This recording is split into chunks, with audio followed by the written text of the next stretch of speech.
maio de 2019 eu fiz uma cirurgia de expansão de maxila e nesse vídeo eu vou compartilhar o que rolou desde então.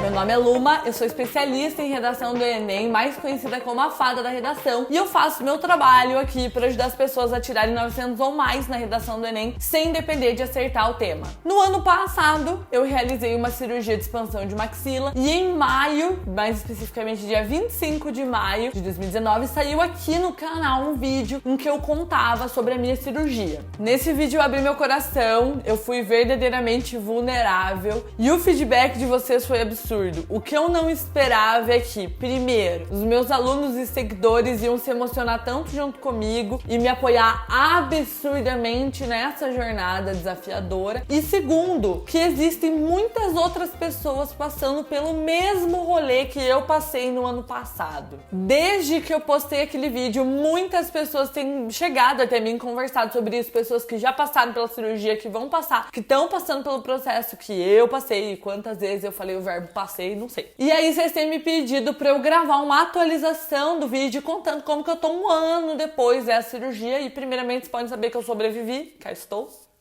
Naquele vídeo eu explico tudo sobre o processo de por que eu tive que fazer a cirurgia, o que é uma cirurgia de expansão de maxila, como foi o meu processo, quanto tempo eu passei enrolando pra tomar coragem de fazer. Enfim, lá eu compartilho o pós-operatório, um mês, né, porque fazia um mês que eu tinha operado, e nesse vídeo eu vou focar no que aconteceu desde então. Então, quais foram as diferenças? A minha mordida era cruzada, eu não comia direito, inclusive eu não gostava de churrasco desde criança, e eu descobri hoje, mastigando direito, que eu não gostava porque eu não conseguia mastigar. O meu rosto aqui, ele era mais afundado, né? Na cirurgia, basicamente, eles serraram esse osso e o aparelho, o IRAX, abriu a maxila. O que eu não esperava é que eu teria diferença no meu rosto também séria. Eu achava que sorrindo ia acontecer isso que aconteceu. Isso aqui ia ser preenchido por dentes, porque antes eu sorria e aqui tinha um buraco preto, né? Porque a maxila era muito fechada, os dentes eram tipo assim. Então isso eu não esperava que fosse acontecer. E que a minha maxila, ela viria também pra frente, não só pro lado, tá? Então hoje eu consigo perceber uma diferença absurda no meu rosto, mesmo estando séria. Essa parte aqui, ela é mais pra frente, isso é bizarro, né?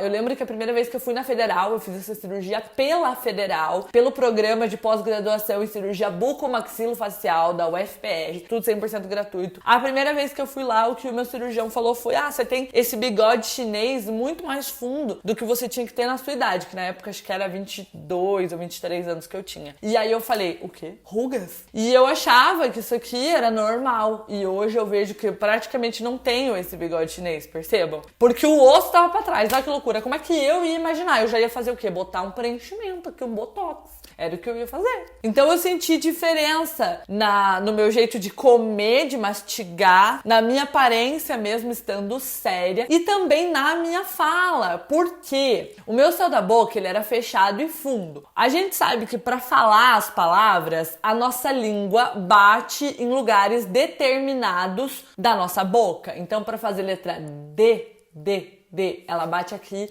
atrás dos dentes, né, no palato. Enfim, cada som bate num lugar específico e dependendo de como a nossa boca tá, o som sai de um jeito. Dependendo dos nossos dentes, o som sai de um jeito. Então o espaço que eu tinha pra falar era um espaço pequeno, por isso que a minha dicção era uma dicção ruim, parecia que eu tava falando com uma batata na boca, me negando. E aí eu pude experienciar agora o que é ter um céu da boca aberto. Eu ainda tô com um ferrinho lá em cima pra tentar segurar a expansão ao máximo, mas mesmo assim a minha voz mudou. Gente, isso é absurdo, porque uma coisa é mudar a tua dicção, né? Outra coisa é mudar a tua voz. Quando estou aqui, essa é minha voz? É minha voz? Então tá. Significa que a dicção mudou tanto que eu falando hoje é algo muito diferente do que eu falando na época. Quais foram os desafios desse rolê? Primeiro, teve um desafio de autoestima. Por quê? A cirurgia eu saí da cirurgia com um aparelho no céu da boca chamado IRAX. Esse aparelho foi ativado até que abrisse um diastema aqui na frente. Eu comentei sobre isso no outro vídeo. O que é um diastema? É um buraco no meio dos dentes. O meu buraco era, tipo, desse tamanho. Cabia, tipo, pelo menos mais um dente ali naquele furo, gente. Parecia mais um buraco negro. E aí, pra resolver isso, eu coloquei uma resina. A minha ortodontista falou, Luma, tem uma solução pra isso, porque eu ia voltar da aula com aquela fenda no meio dos dentes, não tinha autoestima que aguentasse. E aí eu fui, coloquei as resinas que me fizeram parecer a Mônica, basicamente, o dentão da Mônica, e ficou ruim, mas assim, muito menos pior do que o buraco que eu tinha antes. Então eu fiquei grata, mas mesmo assim rolou um desafio de autoestima, porque eu tinha 2 dentes gigantes aqui no meio, gigantes. Eu não conseguia fechar a minha boca com o dente pra dentro. Então quando eu fechava assim, ó, ficava assim. E pra sorrir com a boca fechada, tipo assim, o dente saía da minha boca. Além disso, minha pele ficou muito ruim. Como eu contei naquele vídeo, eu tive muita acne. Eu tenho até hoje acne proveniente do meu pós-operatório. Então eu tenho acne, não dá pra ver agora porque eu estou com essa argamassa, graças a Deus, inventaram a maquiagem da Ruby Rose. E aí eu tô com muita maquiagem agora, então não vai aparecer. Mas eu tenho acne, eu tenho marcas de acne até hoje no meu rosto que eu preciso tratar. É uma meta pra esse ano, inclusive, uma coisa de cada vez, né? É uma meta pra esse ano eu tratar essa acne. Só que assim, corona não me ajudou. Além do aspecto visual do meu rosto, teve, que no começo não tava muito bom, teve a questão do aparelho que... Com o aparelho eu falava pior do que antes da cirurgia. Então pensa, eu fiz uma cirurgia pra melhorar minha dicção. Só que depois da cirurgia eu falava pior do que antes. Porque eu tava com um ferro de tortura medieval na minha boca. E aí minha dicção ficava escrota. Só que assim, uma coisa é você ficar com uma dicção escrota de aparelho, é ruim pra todo mundo. Outra coisa é você ser um professor, uma professora e ser assim. Eu conheci muitos outros professores que estão passando pelo mesmo rolê que eu passei. E, gente, vamos se agarrar, vamos dar as mãos e vamos se ajudar. Porque não é fácil. Gravar de aparelho pra mim foi um super desafio. Mas era isso ou... não gravar. Inclusive, no primeiro dia que eu fui gravar, que foi o dia que eu gravei o vídeo que saiu aqui no canal, eu tive uma crise de identidade, porque eu me olhava no vídeo aqui, que eu gravo me olhando aqui. Eu me olhava e eu não me reconhecia falando. A minha voz não era a mesma, a minha aparência não era a mesma. Eu tinha emagrecido muito também. Eu emagreci alguns quilos, eu fiquei com 59 quilos, tendo 1,70 m no meu pós-operatório. Então eu tava muito magra, a minha pele tava ruim, a minha voz tava esquisita, a minha dicção tava ruim, meu dente tava saindo pra fora da boca. Basicamente, eu não me reconhecia, eu tive uma crise de identidade. E aí que é muito importante, gente, o acompanhamento psicológico durante esse rolê. Às vezes a gente subestima o papel de fazer terapia. Eu já fazia terapia antes da cirurgia e durante todo o processo de cirurgia, e até hoje eu faço. E pra me preparar pra próxima cirurgia também acompanhamento psicológico, porque faz toda a diferença. Mas me perguntaram no Instagram se mesmo com todos os desafios eu me arrependi, e a resposta é um grandíssimo não. Uma das coisas que mais me encorajou foi que toda vez que eu conversava com pessoas que tinham participado, feito esse rolê já, feito essa cirurgia, eu perguntava pra elas, vale a pena? E elas falavam, Luma, vale 100% a pena.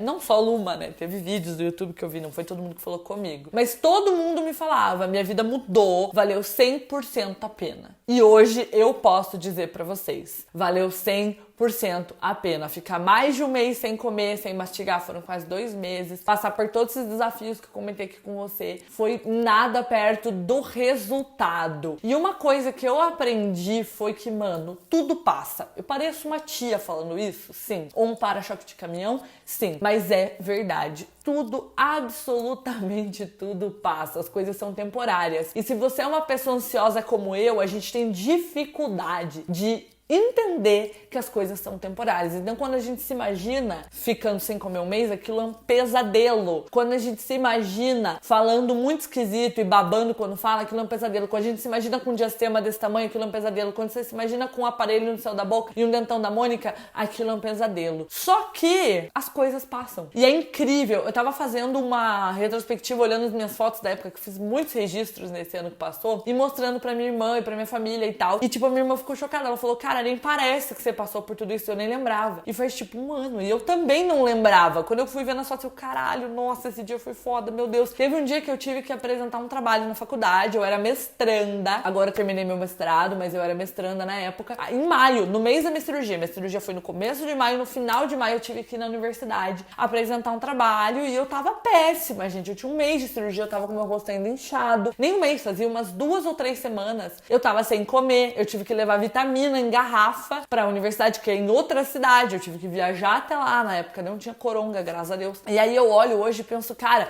o que pra mim na época parecia desse tamanhão de desafiador, hoje é tipo assim. A verdade é que a gente ganha perspectiva depois que as coisas passam. Quando eu tava fazendo pré-vestibular, quando eu tava no Enem, aquilo parecia um monstro. Hoje eu olho e penso, cara, passou. Na faculdade, toda vez que eu tinha uma prova, um trabalho difícil, um artigo pra escrever, aquilo parecia um monstro. O meu TCC parecia um monstro. Quando eu tava tentando entrar no mestrado, aquela prova parecia um monstro. Quando eu tava no mestrado, fazer o mestrado parecia um monstro. E agora que eu terminei agora em março. O mestrado eu olho e penso, cara, passou, tá ligado? Tipo, nem era tão terrível assim. Era mais terrível na minha cabeça, porque depois que passa a gente ganha perspectiva. Tem uma frase que diz que a gente só consegue enxergar a ilha quando a gente sai da ilha. Então, como que você sabe que você tá numa ilha estando na ilha? Você não sabe. Você não consegue ter perspectiva. Você precisa de uma visão panorâmica da ilha pra conseguir enxergar que ela é pequena, rodeada de água. E aí eu aprendi que coragem é ir com medo. Eu senti tanto medo, mas tanto medo dessa cirurgia. Eu tô sentindo medo hoje da segunda cirurgia que eu vou fazer, que é a cirurgia ortognática, em que eu sou classe 3. Esse osso é mais pra frente do que ele deveria ser. Então eles vão serrar um pedaço do meu rosto, vão puxar o osso pra trás e talvez puxar isso pra frente se for preciso. Isso ainda vai ser avaliado. E eu tô com medo. Coragem não é fazer as coisas sem sentir medo, porque eu acho muito difícil que alguém faça uma coisa dessas ou qualquer outra coisa que seja desafiadora sem sentir medo. Você vai fazer uma cirurgia sem sentir medo? Não vai. Então, muitas vezes a gente enxerga as pessoas corajosas, as pessoas que fazem as coisas que a gente queria fazer, como pessoas que não sentem medo. E não, elas só são pessoas capazes de fazer as coisas apesar do medo. E tem uma outra coisa que eu aprendi, que é fazer coisas difíceis dá uma injeção de autoestima absurda. Eu sei hoje que eu só consegui fazer essa cirurgia de expansão de maxila porque antes eu tinha emagrecido 20 quilos. Durante a faculdade eu engordei 20 quilos devido ao meu lifestyle, vida corrida, pouco sono, alimentação errada. E aí depois disso eu emagreci esses 20 quilos só com reeducação alimentar. Sem tomar remédio, sem fazer atividade física, que eu odiava na época. E eu também não tinha tempo. Sem passar fome, só comendo certo, de acordo com a orientação da minha nutricionista. E, mano, depois que você emagrece 20 quilos na raça, meio que não tem alguma coisa que você não se sinta capaz de fazer, sabe? E agora que eu fiz essa cirurgia, eu tive autoestima, uma injeção de autoestima necessária pra fazer o mestrado, que também é uma coisa muito difícil. E agora que eu terminei o mestrado, eu vou alimentar a coragem pra fazer essa segunda cirurgia, sabe? Então, fazer coisas difíceis é meio que um efeito dominó. Quando você consegue fazer um, você derruba outro e outro e outro e outro. E outra coisa, negação não é o caminho, né? Muitas vezes que a gente se depara com uma coisa difícil na nossa vida, tipo uma cirurgia de expansão de maxila, a gente entra em processo de negação. Foi o que aconteceu comigo. Eu demorei, acho que quase 3 anos pra tomar coragem pra fazer essa cirurgia desde que eu descobri que eu tinha que fazer. E aí, como não era nada urgente, eu fui postergando, eu fui procrastinando num processo que é o que a gente chama de processo de negação. Dentro do processo de aceitação de uma coisa, existe uma fase que é a fase da negação. E essa fase, gente, ela às vezes dura muito mais do que ela deveria durar, porque a gente simplesmente não quer aceitar que precisa encarar aquilo. Então hoje eu sei que negação não é o caminho e que também as coisas difíceis, elas... Pensa assim comigo, você vê uma montanha, você pensa, caralho, essa montanha é gigante, como é que eu vou subir essa montanha? Dando um passo, depois outro, depois outro. Na hora que você tá subindo a montanha, você tá encarando aquele pedaço da montanha, não é a montanha inteira. Você não tem que dar um salto daqui até o topo, percebe? Uma outra frase também que me ajuda muito toda vez que eu me deparo com uma coisa tão grande, mas tão gigante, que eu penso, cara, eu não vou conseguir. É, como que se come um elefante? Uma mordida por vez. Não estou incentivando a comer carne de elefante. Mas você não vai ter como abracar o elefante inteiro de uma vez. Você vai comer uma mordida por vez. Então, o que eu aprendi é que a hora certa é agora, a gente nunca vai estar pronto. Coragem é ir com medo, as coisas passam e ganham perspectiva depois. E olhar pra trás também não adianta. Porque nesse processo de 1 ano, eu só pensava assim, então da cirurgia pra cá, eu pensava, por que eu não fiz isso antes? Eu meio que me martirizei nesse decorrer desse ano, porque eu pensava que ia ser muito mais difícil do que foi. O pós-operatório e esse ano, mesmo com todos esses desafios que eu comentei com você, eu sempre achei que ia ser muito mais difícil do que foi. Então, no decorrer desse ano, eu ficava, Luma, por que você não fez isso antes, sabe? Só que assim, gente, não tem essa de fazer isso antes, a gente faz quando a gente faz, tipo... Não tem muito como ter controle sobre o que passou, sabe? Então agora eu tenho uma segunda cirurgia pra encarar e eu já fico, putz, se eu tivesse feito antes, os 3 anos que eu dava em fase de negação, que eu procrastinei, se eu tivesse feito, eu tinha me livrado, verdade, mas eu não fiz. Eu não fiz. Então agora é o seguinte, quando eles me chamarem pra minha segunda cirurgia, eu vou. Não é há 1 ano atrás e não é na data determinada que eu escolher pra ser, porque eu também tenho essa mania de querer controlar tudo. É assim, Luma, tua boca tá pronta pra operar. Vamos. Se não tiver coronga, vamos. Quais são os próximos passos? Então, agora eu estou me preparando para a ortognática. Como que é a preparação para a cirurgia ortognática? Basicamente, usar aparelho. Então, eu tô indo todos os meses, como qualquer outra pessoa que usa aparelho, a ortodontista. Ela vai lá, aperta tudo que tem que apertar, arruma tudo que tem que arrumar. O que ela vai precisar fazer? Ela vai precisar alinhar todos os dentes, então eles têm que estar todos retinhos. Eu ainda tenho dentes fora do alinhamento. Depois que alinhar tudo, vai puxar os meus dentes um pouquinho pra frente. Então eu vou ficar um pouquinho assim. O desafio não acabou ainda, gente. E aí a cirurgia vai encaixar de novo os meus dentes e aí eu vou sair parecendo fofão. Pensa assim, no meu pós-operatório, da expansão de maxila, eu já saí parecendo fofão. Isso que só mexeu em cima. Você imagina agora que vai mexer embaixo. Eu vou sair basicamente assim, meu rosto. E pra piorar um pouquinho, da outra vez eu tinha essa mobilidade, né? Porque operou só em cima. Então eu podia falar, comer. Quer dizer, não podia comer, mas eu podia mexer isso aqui. Dessa vez eu não vou poder mexer muito. Eu vou ficar com alguns elásticos na boca. Um pouquinho eu vou poder mexer, mas não vai ser o festival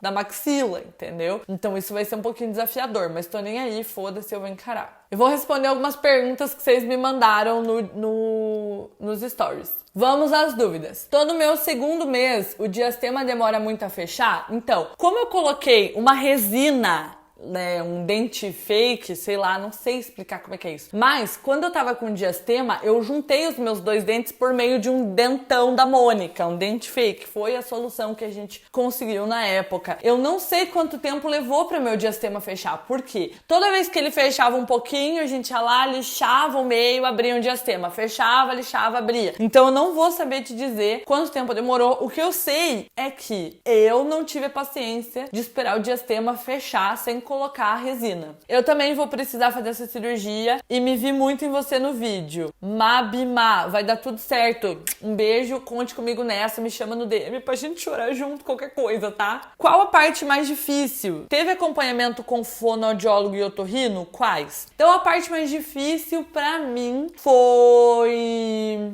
Eu acho que foi minha dicção. Eu acho que foi falar com a dicção ruim depois. Mas eu sabia que eu tava fazendo isso pra melhorar minha dicção. Então falei, tudo bem, isso é só uma parte do processo e vai passar. Teve acompanhamento com o fonoaudiólogo e otorrino? Ainda não. Então eu vou fazer a 2ª cirurgia e depois disso eu vou mexer no meu nariz. Então eu vou fazer desvio de septo, já vou aproveitar pra aqui dar uma ajeitada nesse nariz, né? Óbvio. E aí sim eu vou procurar uma fono, pra aprender a falar com essa nova boca incrível 2.0 turbo. Como é falar depois da mudança? Quanto tempo ainda falta pra ficar 100%? Então falar, como eu falei, foi um processo que piorou pra melhorar. Então depois da cirurgia piorou pra falar e agora eu estou falando, eu acho que eu tô falando incrivelmente, assim, eu tô quase o quê? Quase mandando currículo pra rádio, de tanto que eu tô me achando. Mas assim, eu ainda tô com ferrinho, né? Dá pra ver?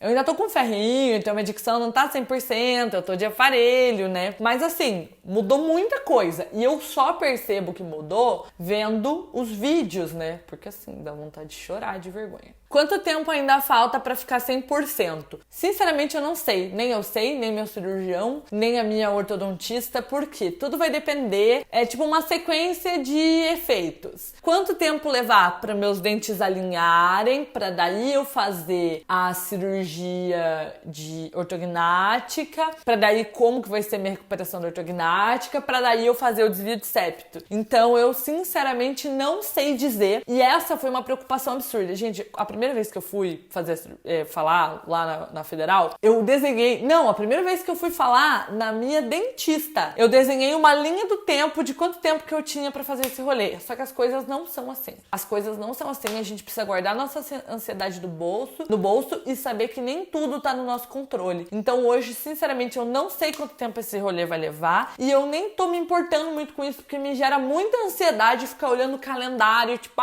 putz, vai ser em tal época, vai demorar não me interessa. Quanto tempo foi. Até porque eu tô no meio do processo. Ai, aí quebra um dente, né? Tem mais um rolê de arrumar o dente. Eu tô no meio do processo e eu já tô achando incrível o resultado. Então tudo bem, né? Se vai só melhorar, não temos pressa. Quantos dias ficou no hospital? Eu fiquei uma noite só no hospital, no outro dia eu fui embora. E eu morava em outra cidade, então foi meio ruim viajar no pós-operatório. Mas não foi tão ruim quanto eu imaginava. Como foi o pós-operatório e como está sendo atualmente? Foi muito mais tranquilo do que eu imaginava. E atualmente, vida normal, vida que segue, só me preparando para a segunda cirurgia. Lu, vi seu vídeo ontem sobre a cirurgia. Haha, que legal. Queria saber se ficou deprimida ou arrependida em nenhum momento. Arrependida definitivamente não. Em nenhum momento eu senti arrependimento. Mas deprimida eu tive umas bad vibes pesadas por conta da minha pele, que tava muito ruim, por conta do dentão da Mônica, do diastema. Só que assim, gente, como que eu lido com os problemas da minha vida? Tirando sarro. Então as pessoas não percebiam que eu tava meio na bad. Porque eu brinco muito com as coisas. Então, putz, eu cheguei num churrasco dos meus amigos com diastema de tipo 5 centímetros. Não, 5 não, mas tipo 1 centímetro tinha aquele diastema. Eu cheguei num churrasco, mano, tipo, eu não tava comendo, eu levei um caldo, esquentei o caldo lá e me diverti horrores, dei muita risada. Então ninguém percebia necessariamente que eu tava meio na bad, mas rolava assim, natural, né? Pensa, e também tem outra coisa, um mês em casa, né? Agora na quarentena a gente meio que tá passando por isso de volta. Mas na época minha vida era muito ativa, eu tava muito acostumada a ir pra lá e pra cá e trabalhar. Então assim, ficar em casa é a receita pra criar paranoia. Então eu criei 1 milhão de paranoias na minha cabeça. Como parte do meu trabalho é online, eu já aproveitei pra quê? Pra trabalhar, que eu não sou boba nem nada, né? Eu operei na sexta-feira, na segunda-feira eu já tava na frente do computador. Só que, claro, trabalhava um pouquinho, repousava, meu cirurgião que não escute o que eu tô falando agora, mas eu trabalhei bastante no pós-operatório. Meu Deus, seu rosto deve ter virado uma bola de praia.